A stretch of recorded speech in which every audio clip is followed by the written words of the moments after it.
We are going to finish up this chapter, Lord willing, tonight. We should have no reason not to.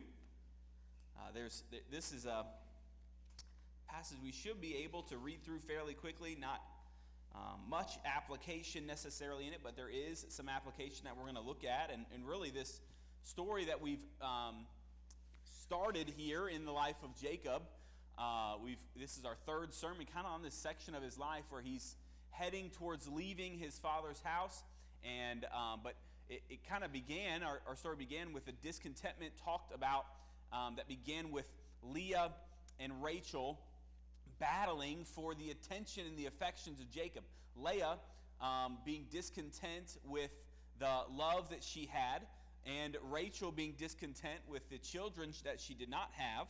And Leah desired to be loved, and Rachel desired someone to love. And in this battle, we see Leah and Rachel focus less and less on God, less and less on the things of God. And we saw the fight go from being an elephant in the room to being out in the open. We saw the fight starting to involve the children even.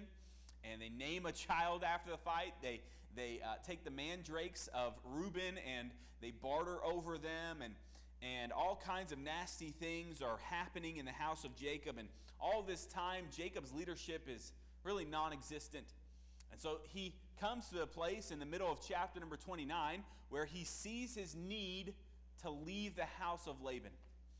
And so he goes to do that, and he tells Laban that he's going to do that. And Laban says, well, what can I give you? What would you like? And so Jacob, being a man not off to reject a opportunity to enlarge himself, sees the stuff that Laban has and says, yeah, I could use some of that. And so he tells him that he'll take all the blemished, I guess you could say, of all the flocks. And so anything that's born from now on that is blemished, has ring streaked, speckled, or spotted, is going to be Jacob's. Anything that's not is going to be Laban's. And Laban says, sure, sounds great. And then he sends all of those ring streaked, speckled, and spotted cattle and goats off to a 3 days journey away, so that those animals can't mate with the other ones, and that way he can't have any of those. And so Jacob uses some kind of trick in order to, and really we saw that last week, and we'll look at it even more this week. It's God that blesses Jacob with the flocks of Laban, and all the best of the cattle and of the goats were ring straight, speckled, and spotted. And so God is blessing Jacob. But we see in this decision that he makes, he's not making this decision to stay with Laban for the betterment of his family. He's making this decision to stay with Laban because he wants to better his pocketbook, to have more stuff, to have more things. And there's nothing wrong with things, but may we not aim for things at the detriment of our homes and the detriment of our families. And so we've talked about the contentment that is searched for in people, and we see that in the battle between Leah and Rachel. You know, God does not give us our spouses so we can find our contentment in them. Our whole entire world should not depend on our spouse. That's far too heavy of a weight for anyone to carry. And our contentment is found in God. It's He who is where we should find contentment. It's His joy that is our strength. And our spouses are human beings. They're sinners. They're going to fail us. They're going to make mistakes. They're going to mess up. But God never fails. And so we talked about the discontentment that can be found in a person. And not just our spouses, but our children and friends and so many different ways that we look for contentment in people. And then we saw the discontentment that happens from stuff. And so we're going to kind of continue looking at that. And we kind of finished up in chapter number 31, verse number 14 is where we finished last week, if I'm remembering correctly. That's where I have it down that we finished up. And there where Jacob regards in verse 13, God speaks to him, I am the God of Bethel, where thou anointest the pillar, and where thou vowest a vow unto me, now arise, get thee out from this land, and return unto the land of thy kindred. But we're going to back up, and we're going to read up until that point, okay? Up until 14, and then we're going to go down to actually verse 16. Then we'll stop, and we'll just kind of go along as we go. It says, and he heard the words of Laban's son, starting in verse 1 of 31, saying, Jacob hath taken away all that was our father's, and of that which was our father's hath he gotten all this glory. And Jacob beheld the countenance of Laban, and behold, it was not toward him as before. And the Lord said unto Jacob, return into the land of thy fathers and to thy kindred, and I will be with thee. And so Jacob thought he needed stuff, and all that stuff got him was more problems. It caused people to envy him. He envied what Laban had, and now people are envying what he has. And then look at verse number 4. Jacob sent and called Rachel and Leah to the field and to his flock, and said unto them, I see your father's countenance, that is not toward me as before, but the God of my father hath been with me. And ye know that with all my power I have served your father. And your father hath deceived me and changed my wages 10 times, but God suffered him not to hurt me. If he said thus, the speckled shall be thy wages, then all the cattle bear speckled. And if he said thus, the ring-straped shall be thy hire, then bear all the cattle ring-straped. Thus God hath taken away the cattle of your father and given them to me. And it came to pass at that time that the cattle conceived, that I lifted up mine eyes and saw in a dream. Behold, the rams which leaped upon the cattle were ring-straped, speckled, and gristled, and the angel of God spake unto me in a dream, saying, Jacob. And he said, Here am I. And I said, Here am I. And he said, Lift up now thine eyes, and see all the rams which leap upon the cattle are ring-straped, speckled, and gristled, for I have seen all that Laban doeth unto thee. I am the God of Bethel, where thou anointest the pillar, and where thou vowest a vow unto me. Now arise, get thee out from this land, and return unto the land of thy kindred. And at Bethel, what did Jacob see? Jacob saw that ladder where angels are ascending and descending. He sees the access that God has to this world, and the fact that he cares. And that's really what he's saying to Jacob here in this passage. He's saying, Jacob, I see what Laban's done, and I'm rewarding you for the hard work you've done. And so God sees the things that you and I go through as well. And we recognize he has a purpose and a plan in all things. And so that's really, the God of Bethel is a God that cares for you and me. And of course, Jacob's ladder, that access, Jesus uses that as to illustrate that he is that ladder in when he introduces himself to the disciples in the book of Mark. And so really it's referring to Jesus, how he is the access that you and I have to heaven. But we see in this passage here, what we're going to read in these next several verses is a breakdown of relationships, not just between Jacob and Laban, but between Laban and his own family. And this is really the product of poor leadership on the part of Jacob. The product of discontentment in his own life, the product of allowing his family to have their own arguments and never step in and lead his family in things. And so look at verse number 14. And I'm going to take a little sip of water before we read that. So he tells this story to Rachel and Leah. And Leah, in verse number 14, Rachel and Leah answered and said unto him, Is there yet any portion or inheritance for us in our father's house?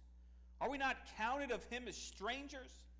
For he hath sold us and hath quite devoured also our money. And so they're saying, hey, he hasn't done us any favors. He hasn't helped us out. We were nothing but cattle to him. We were nothing but merchandise to be sold to you, and he doesn't care for us in the way that he should. And then he says in verse 16, For all the riches which God had taken from our father, that is ours and our children's. Now then, whatsoever God hath said unto thee, do. Then Jacob rose up and set his sons and his wives upon camels. And Laban's family saw that they were simply people that he used to accomplish his purposes. And may we recognize the failures often of fathers of putting their children as if they're just designed to do their bidding and do that, and be just like however they would have them to be. You especially see this in sports with men, where they try to get their children to be a certain thing that they desire to do in sports. They live out their sport fantasies on their children sometimes, and we've got to be careful about how we allow the perception that we put it on our children, that they're not our property. They are people that God has given to you and I for us to raise in the nurture and admonition of Him. And Ephesians chapter 6, verse number 4 says, "And ye fathers, provoke not your children to wrath, but bring them up in the nurture and admonition of the Lord." Colossians 3:21 says, "Fathers, provoke not your children to anger, lest they be discouraged." How we treat our children affects their outcomes and our outcomes. And we see that in the life of Laban here. You know, he treats his daughters like just things to accomplish his purpose, things to get, a good worker for 14 years. And how does his daughter see him then? And so how we treat our children affects both their outcome and our outcome. And I read a poem this week just talking about Father's Day and preparing for the Father's Day sermon on Sunday. And just a poem written about a young girl that sought for approval from her dad, sought for affection from her dad. And all she got from her dad was separation and was disgruntlement. And it was just her dad was never there for her. And, she lost the joy of life because of that. And the impact that fathers and mothers have on a child cannot be disregarded. And so we see here the impact that Laban's decisions made on his children.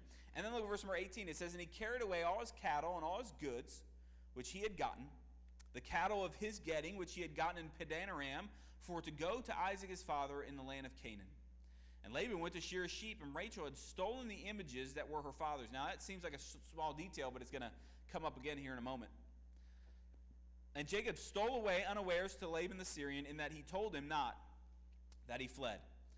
And so he fled with all that he had, and he rose up and passed over the river and set his face toward the Mount Gilead. And it was told Laban on the third day that Jacob was fled. And he took his brethren with him and pursued after him 7 days' journey. And they overtook him in the Mount Gilead. And God came to Laban the Syrian in a dream by night and said unto him, Take heed that thou speak not to Jacob either good or bad." And so you have here Jacob leaving when Laban's off. He goes a 3 days journey. It's probably going to that other flock that they had separated out. And he goes over there, and then Jacob runs away. And so Laban doesn't find out for 3 days that Jacob is left. And so by this point, Jacob's been gone for 3 days. They're opposite each other. And it takes 7 days for Laban to catch back up to them and to confront Jacob. And on the night before he's going to do so, God shows up to Laban and tells him, hey, don't speak anything good or bad to him. And here is Jacob on the run again. Sound familiar? Jacob's always putting himself in a position where he's got to flee from things. And it's really because he doesn't flee from the wrong things in life. He doesn't flee from envy. He doesn't flee from lusts and things in his heart that he knows he need not follow after. And greed makes you chase the wrong things and run for the wrong reasons. That's what greed will do to us. It'll make us chase the wrong things and run for the wrong reasons. And Jacob took what God had already promised. Remember, he took the birthright. Well, God had already promised him the birthright. He took the blessing. God had already promised him the blessing. He took the things of Laban. Well, God had already told Jacob that he would take care of Jacob. That's what he told him in Bethel. That was the vow that God made, or that Jacob made with God, that if he would take care of him, he would make him his God. And so Jacob is always trying to take what God had already promised. And here we see the thievery of Rachel. And she steals the idols of Laban. And in this we see both Rachel's idolatry, but also her wickedness. And once again, showing the lack of leadership in the household of Jacob.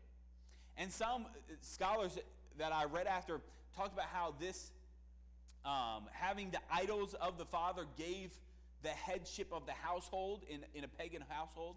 And so that's why she stole them, because she wanted Jacob to be the head of the household and maybe not. I don't not quite sure about that.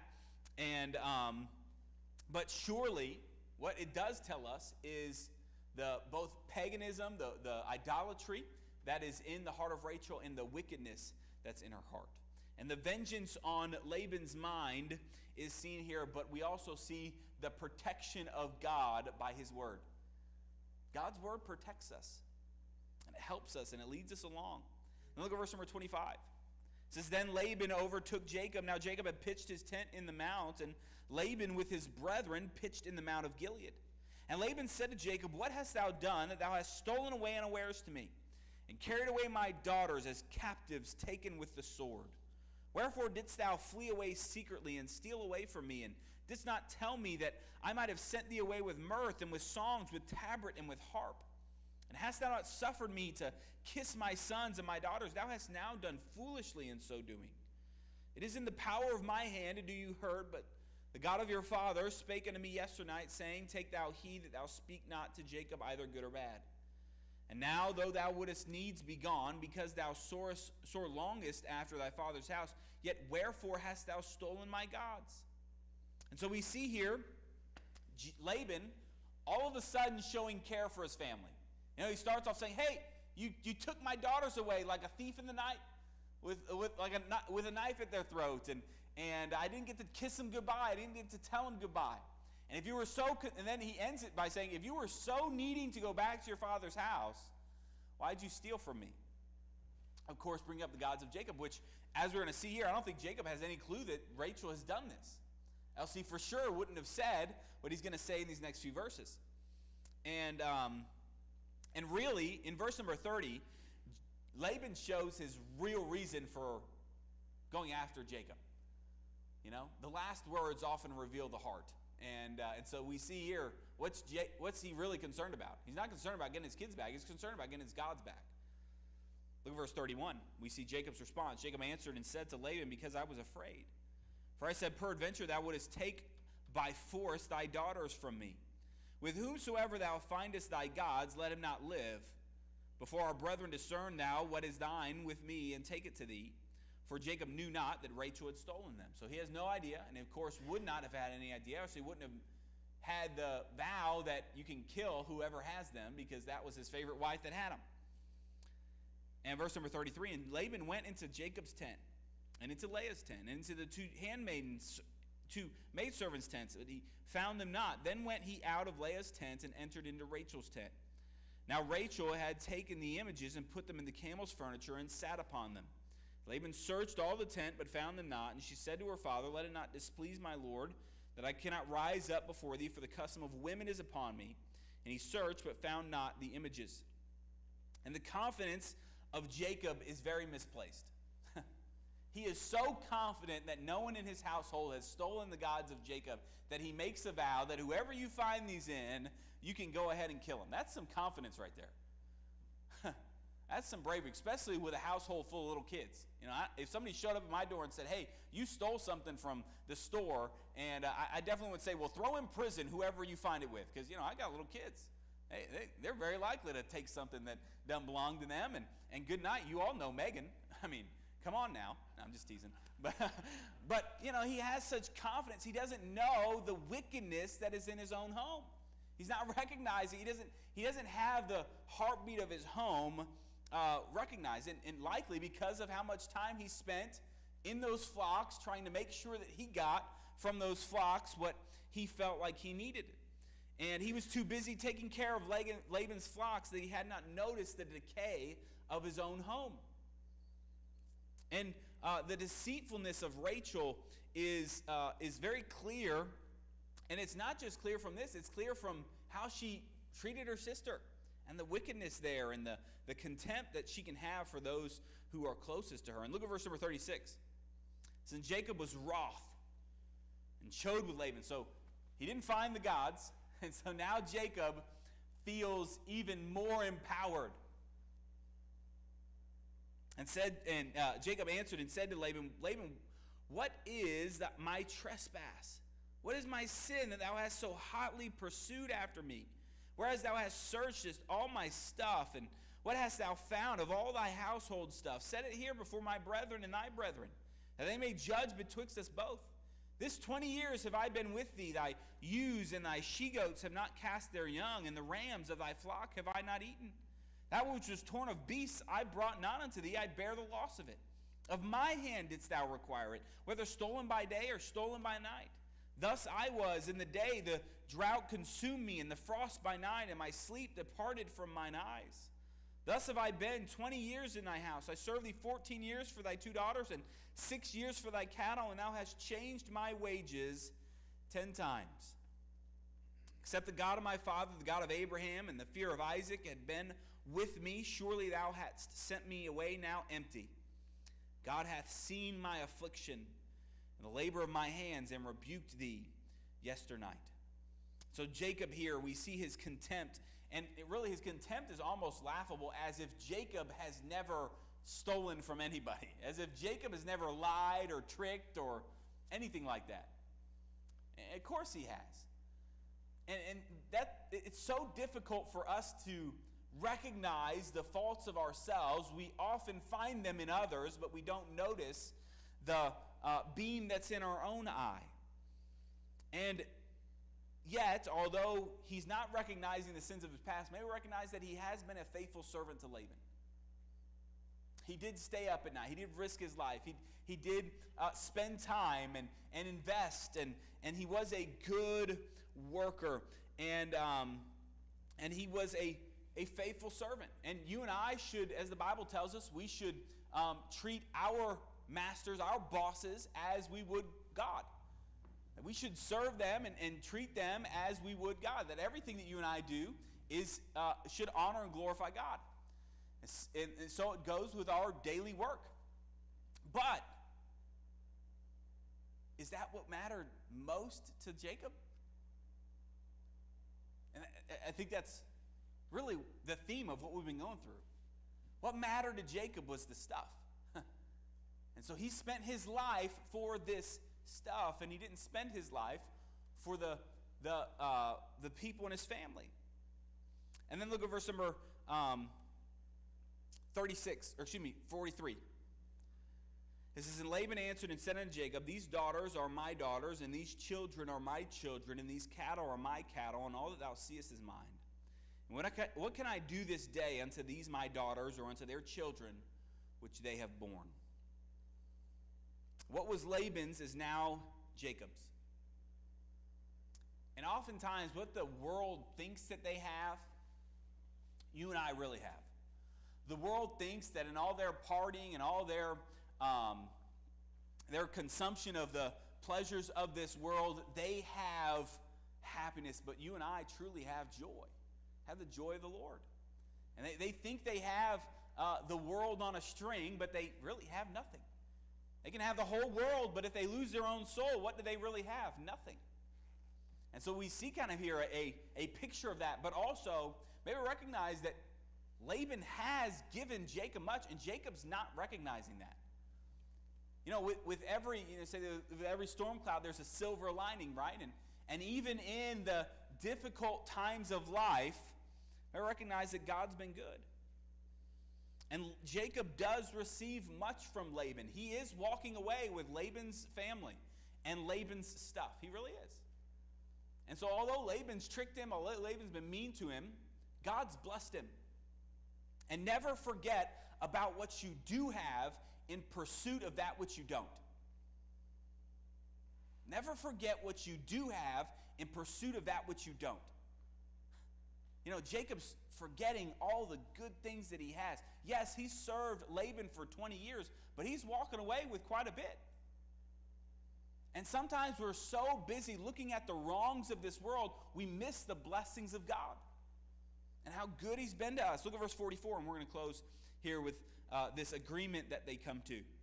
Now therefore come thou, let us make a covenant, I and thou, and let it be for a witness between me and thee. And Jacob took a stone and set it up for a pillar, and Jacob said unto his brethren, gather stones, and they took stones and made an heap. And they did eat there upon the heap. And Laban called it Jegar-Sahudatha, but Jacob called it Gilead. And Laban said, this heap is a witness between me and thee this day. Therefore was the name of it called Gilead and Mizpah, for he said, and the Lord watch between me and thee when we are absent one from another. If thou shalt afflict my daughters, or if thou shalt take other wives besides my daughters, no man is with us. See, God is witness betwixt me and thee. And Laban said to Jacob, behold this heap, and behold this pillar which I have cast betwixt me and thee. This heap be witness, and this pillar be witness, that I will not pass over this heap to thee, and thou shalt not pass over this heap and this pillar unto me for harm. The God of Abraham and the God of Nahor, the God of their father, judge betwixt us. And Jacob sware by the fear of his father Isaac. And Jacob offered sacrifice upon the mount, and called his brethren, eat bread. And they did eat bread, and tarried all night in the mount. And early in the morning Laban rose up, and kissed his sons and his daughters, and blessed them. And Laban departed, and returned unto his place. And so we see this vow, and you might say, well, man, this sounds great. You know, they've reconciled here. But really, this is a vow of distrust, not of trust. This is a vow saying, hey, we want you to recognize that even if you do wrong, God sees. And I don't trust you, Jacob, with the stuff that you have. I don't trust you with my daughters. I don't trust you and God sees everything you're doing. And we're going to set this pillar up that neither of us crosses to harm one another. So it's a vow of distrust, really. And we see in all of this, or what I see from all of this, is how discontentment destroys relationships. It destroys relationships. Discontentment breeds selfishness. Selfishness is very detrimental to a relationship. It's detrimental to a marriage. It's detrimental to parenthood. But discontentment also breeds entitlement. Here Jacob is, hey, I've served you for 20 years. I deserve all this stuff. And he's forgetting all this stuff was Laban's at one point. Now he has it. And he's got much that God has blessed him with that he should be grateful for. It brings ingratitude. Ingratitude. He's not grateful for the things that he has. It breeds a lack of acknowledgement. A lack of acknowledgement. How do you think these kids feel after all these arguments between mom and dad, or mom and mom, and dad and grandpa, and all this, and no acknowledgement of the kids and the blessing that God has given to them? And then it breeds focusing on the wrong priorities. Focusing on the wrong priorities. What's Jacob's focus always been about? Stuff. What is Rachel and Leah's focus about? It's about for Rachel, it's getting children. For Leah, it's getting affection. And they're pursuing these things, and their family is going to the side. And we're going to see ways that they will reap this in days to come, especially in the relationship of Joseph. And I don't think we're spoiling anything by saying that, because Joseph is going to be treated in a way that also shows both the lack of discernment of Jacob and the lack of love by his sons and the envy of his own children. And so I hope that this has been a blessing to you. I know it has to me. I never expected I'd get this much out of these kind of 2.5 chapters that we've gone through since the disagreement between Rachel and Leah and the ultimate escape that Jacob has to make in this passage. But let's go ahead and go to Lord in word of prayer. Dear Heavenly Father, we're so grateful for your word. And Lord, I hope that it's a blessing to each and every one of our people here tonight. And as we discuss a life of discontentment, what